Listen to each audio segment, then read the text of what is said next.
What is it about Bitcoin that gets you guys so fired up? Well, when you buy a farm, you look at the crop every year and what prices are, and you decide whether it was a satisfactory investment. I mean, you look to the asset itself and what it produces for you. When we buy a business, we look at what the business earns and decide how we feel about it in terms of what we paid. That's right. Bitcoin is not an asset class because assets produce cash flow. They produce something. They add something of value to society. They are value generating assets. Bitcoin and other cryptocurrencies, no, there's no value added there. You can argue that it makes the world more efficient, and that's the value added. But does it really? Is it a good store of value? Probably not. I mean, gold is a great store of value. It's been around for a while, and it's something you can actually physically touch. Now, is Bitcoin a good medium of exchange?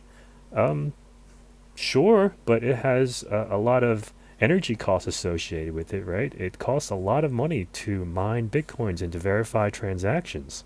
But we are buying something that at the end of the period, we not only have what we bought in the first place, but we have something that the asset produced.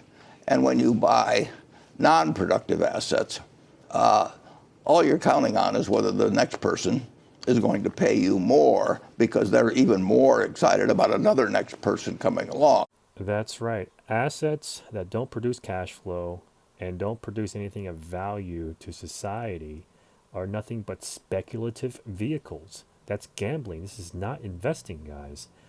Bitcoin and cryptocurrencies is gambling because it's part of the greater fool theory in that you buy it in hopes that there's a greater fool out there who will lift it from you at a higher price.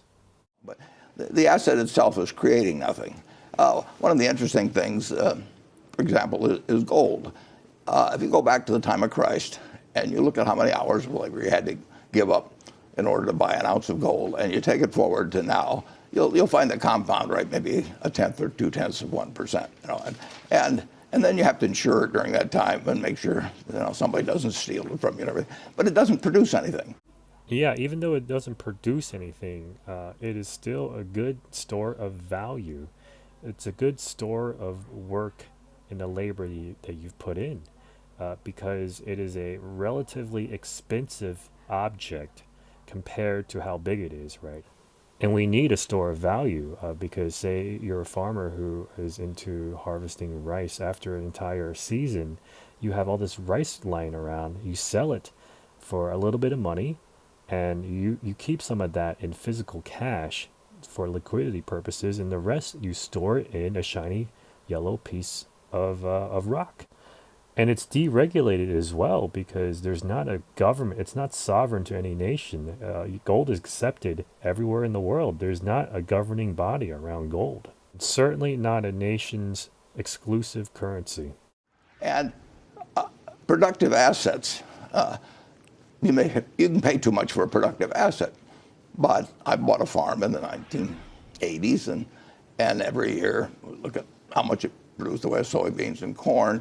And at the end of that period, I've still got the farm, and I've gotten some significant income off of it. Apartment house, operating business. But if you and I buy various cryptocurrencies, they're not going to multiply. They're not going to be a bunch of rabbits sitting there in front of us. They're just going to sit there. Now, keep in mind that Warren Buffett is a value investor, right? He's a long-term value investor, so of course he's not going to be against speculation and vehicles for gambling. That's not to say that you shouldn't try gambling.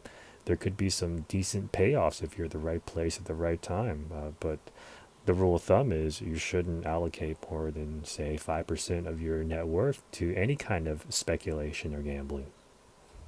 And I got to hope next time you get more excited after I bought it from you, and then maybe I'll get more excited and buy it from you. And actually, we could sit in the house by ourselves, and we could keep running up the price between the two of us. But at the end of the time, there's one Bitcoin sitting there, and now we got to find somebody else, and they come to an end. I mean, those. That's a greater fool theory. That's what you're saying. Yeah, well, any asset that doesn't produce cash flows is based off of a greater fool theory, in that you have to believe that other people want it more than you and will be able to buy it off of you at a greater price. Well, yeah, it's buying something because you expect the pool of people who want to buy it because they want to sell it to somebody else will grow. And it's wonderful because it does create a rising price, does create more buyers, and people think I've got to get in on this. And it's better if they don't understand it. That's the other thing about non-productive. If you don't understand it, you get much more excited than if you understand it. Yeah, this is like believing in religion and God, in that it's better off that you don't understand how it all works. You don't understand the exact science behind everything, and that you can tell yourself that you're a part of a revolution, a part of a greater purpose in life. If you buy a bond that says it's going to pay you 4% a year, you're not going to get any pleasant surprises. She's going to pay you 4% a year. But if you can have anything you want to imagine. If you just look at something and say that's magic, you can do it with shark's teeth or seashells or anything. And they did it with tulips in the 17th century in Amsterdam, and they'll do it again. I mean. Yeah, the greatest bubble of all time may be organized religion, because it's something that's magic. Like Warren Buffett said, it's like shark's teeth or fool's gold or Bitcoin. It's a non-producing asset that people believe in, and there are a lot of greater fools that ride along into this cult.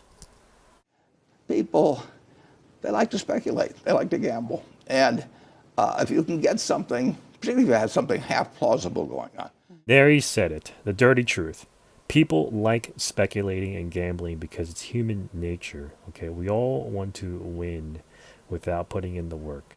And even worse, we like to believe that there's some plausible scientific theory backing everything up, so that we don't have to tell ourselves that this is speculating and gambling, and we can say that we are part of an idea revolution that will change history and that will change the future of humanity.